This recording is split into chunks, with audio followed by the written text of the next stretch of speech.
अस्सलाम वालेकुम जी, मेरा नाम कामरान शाहिद है और आज मैं आपको वेलकम करता हूँ, खुशामदीद कहता हूँ अपने यूट्यूब चैनल ट्रेनिंग कॉर्नर से।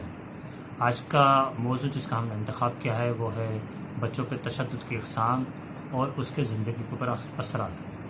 जैसा कि हम सबको मालूम है कि पाकिस्तान में 14 साल तक के जो बच्चों की तादाद है वो तकरीबन 32.5% है।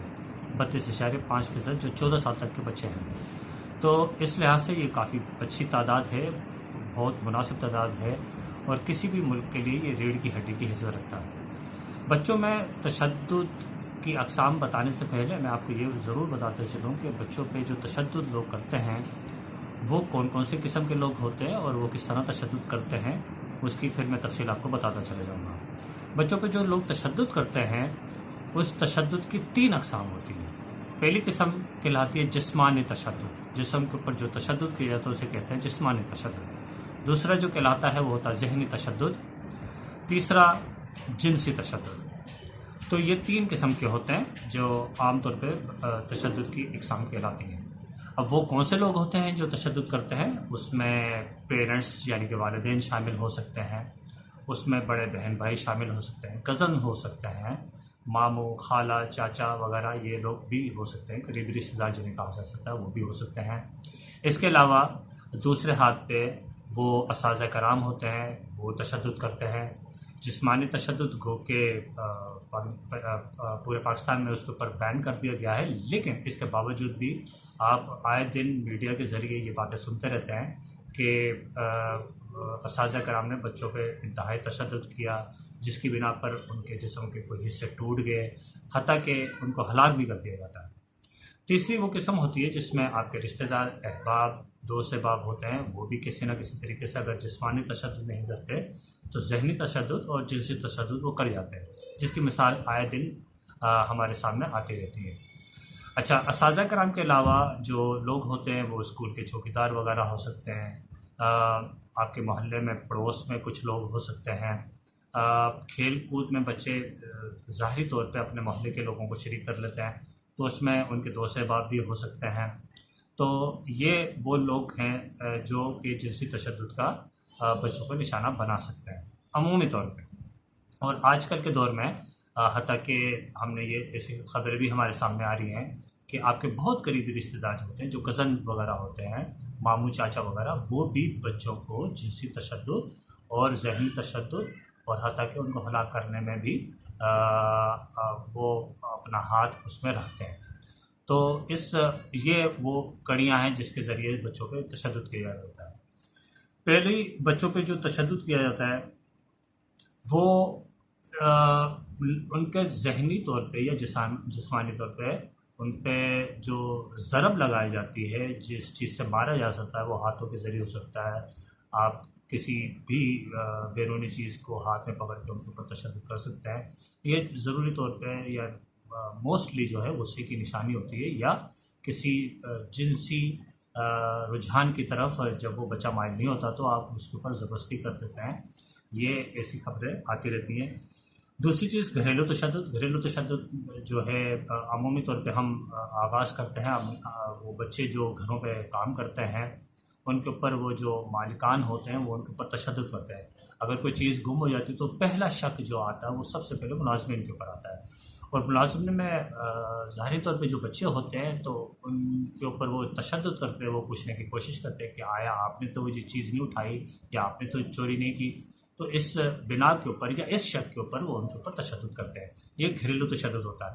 इसके अलावा कुछ वालिदैन भी करते हैं, इसमें बहन भाई या करीबी रिश्तेदार भी शामिल हो सकते हैं, लेकिन घरेलू मुलाज़िमीन के ऊपर बहुत सारी रिपोर्ट आजकल आ रही है हमारे सामने और हम ये देख रहे हैं कि घरेलू तशद्दुद में बेपनाह इजाफ़ा हो रहा है और इसकी बिना पर बहुत से बच्चों की ज़हनी हालत, जिस्मानी हालत बहुत ख़राब होती चली जाती है। दूसरी जिनसी तशद्दुद। पाकिस्तान में अमूमी तौर पे 6 से 15 साल तक की उम्र के 10 से ज़ायद बच्चों पे 10 से ज़ायद बच्चे जिनसी तशद्दुद का शिकार हो जाता है। जिनकी बिना हत्ता कि घर पे सुतेले माँ बाप, करीबी रिश्तेदार, जैसा कि मैंने आपको पहले आगाज़ में बताया, वो भी इसमें शामिल होते हैं और इसमें घर के चौकीदार हो सकते हैं, स्कूल के चौकीदार हो सकते हैं, घर के मुलाजमीन भी हो सकते हैं, जो बड़े होते हैं मुलाजमीन वो भी शामिल हो सकते हैं, और ऐसी भी रिपोर्ट आपके सामने आती रहती है। इस पे जो अलामात होती हैं अमूमी तौर पे वो वाज़ेह तो नहीं होती जिनसी तशद्दुद की, तो वो बग़ैर मेडिकल रिपोर्ट के या डॉक्टर की मुआवनत के बगैर बहुत मुश्किल हो जाता है। तो इसके लिए ज़रूरी तौर पे तो वही बताते हैं। दूसरी अलामात जो आप उसकी आदत से या ज़हनी कैफ़ियत से या उसके बर्ताव से आप मालूम कर सकते हैं, वो मुख्तलिफ़ हैं, वो आप बिल्कुल नोट फरमा लें।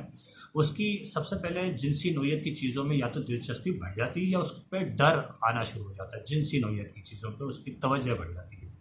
दूसरा, उसकी नींद के मसाइल के जो है मसाइल आना शुरू हो जाते हैं, नींद की कमी का शिकार हो जाता है वो बच्चा, और उस पर वो रातों में जागता है, डर जाता है, ये उसकी अलामात में से एक है। उसको डिप्रेशन होता है, उसको भूख नहीं लगती, वो बच्चों के साथ फ्रेंडली नहीं होता, मतलब जिनके पास वो पहले से खेलता था फिर उनके साथ वो ज़्यादा फ्रेंडली नहीं होता, उसके पास डर खौफ हो जाता है। तीसरा जो अलामत है वो स्कूल जाने से इनकार होता है, या ऐसे घर में जहाँ पे उस पे ज़हनी तशद्दुद किया गया हो या जिनसी तशद्दुद किया गया हो या जिस्मानी तशद्दुद किया हो, तो उस घर में भी जाने से गुरेज करता है। तो ये उसकी अलामात में से है। चौथी ये तमाम अलामात होती हैं।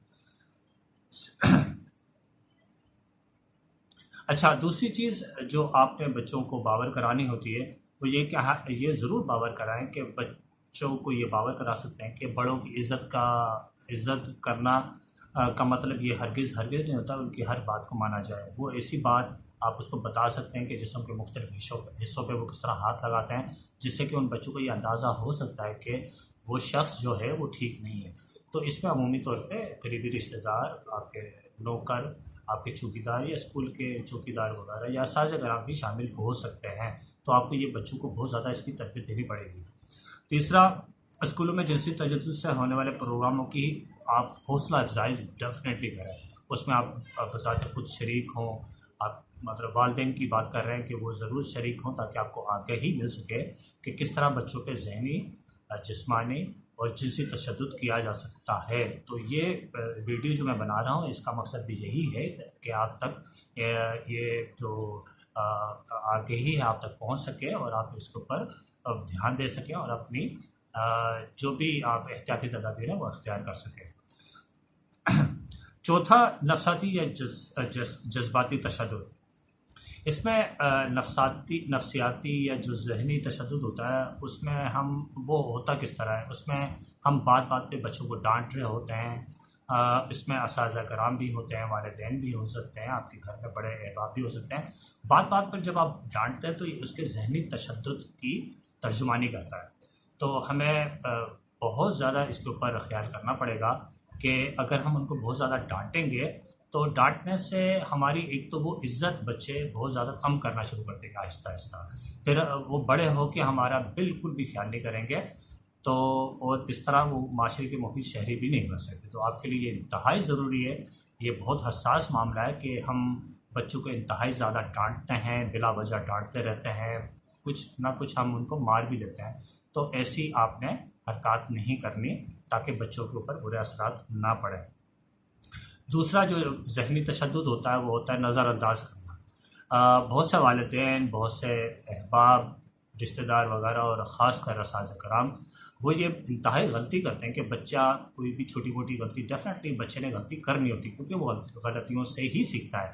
अगर हम अपना भी मुहासबा करें तो हमें भी पता चलेगा कि हमने भी अपनी ज़िंदगी में बहुत सारी गलतियाँ की हैं। तो हम ये कैसे बच्चों से उम्मीद रख सकते हैं कि वो गलती बिल्कुल भी नहीं करेंगे, हरगिज़ नहीं करेंगे, ऐसा नहीं हो सकता। बच्चों से गलतियाँ होती हैं, बच्चे ऐसी शरारतें करते हैं कि जिससे आपको तकलीफ़ हो सकती है, लेकिन आपको सब्र का पैमाना, आपका लबरेज़ नहीं होना चाहिए। आप बच्चों के साथ इंतहाई शफ़क़त के साथ, इंतहाई प्यार के साथ बात करें, ना कि आप उनसे डांट डपट के साथ और नज़रअंदाज करना शुरू करते हैं। बच्चे गलती करते हैं, आपको भी तकलीफ़ किसी तरीके से आपको पहुँचा सकते हैं, ज़हनी तकलीफ़। जिस्मानी तकलीफ़ तो बड़ों को नहीं पहुँचाते वो, लेकिन ज़हनी तकलीफ़ पहुँचाते तो आपके लिए सब्र करना इंतहाई ज़रूरी है क्योंकि बच्चों का ये सीखने का वक्त होता है। दूसरा, जब आप उनको नज़रअंदाज करते हैं तो वो तन्हाई में चले जाते हैं बच्चे। वो ये समझते हैं कि मुझे ये अहमियत नहीं दे रहे, वालिदैन हों या साज़ा-कराम या कोई भी लोग, तो आपके लिए ये इंतहाई ज़रूरी है, ये बहुत हसास मामला है कि आप उनको नज़रअंदाज कभी भी मत करें। ख़ासकर उन बच्चों को जिनको आप समझते हैं कि उनकी याददाश्त ठीक नहीं है या उनका या वो ज़हीन नहीं है, उनको तो बहुत ज़्यादा प्यार, मोहब्बत और तवज्जो दरकार होती है। तो आपके लिए ये इंतहाई ज़रूरी है कि आप उनका बहुत ज़्यादा ख्याल रखें। छठी जो चीज़ है वो है ऑनलाइन तशद्दुद। ऑनलाइन तशद्दुद से मुराद ये होता है कि बच्चे टैबलेट्स वगैरह का इस्तेमाल करते हैं, वीडियो गेम्स खेलते हैं, इंटरनेट का इस्तेमाल करते हैं। आपने देखा होगा बहुत सारे कार्टून्स होते हैं, कुछ फ़िल्में होती हैं जिसमें तशद्दुद दिखाया जा रहा होता है। तो इसकी बिना पर भी बच्चे जो है तशद्दुद की तरफ माइल हो जाते हैं। तो आपको ये बहुत ज़्यादा इसके ऊपर नज़र रखनी पड़ेगी।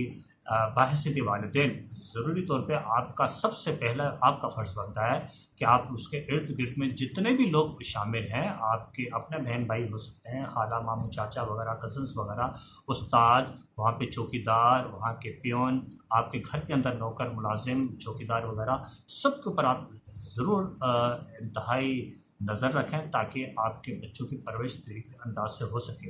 ये आपकी अब बहुत ज़्यादा आजकल के वक्त में ये अब वालिदैन की बहुत ज़्यादा जिम्मेदारी बन चुकी है कि अपने बच्चों को वो बहुत तवज्जो के साथ उनकी परवरिश करें। मैं उम्मीद करता हूँ कि आपको ये वीडियो बहुत पसंद आएगी।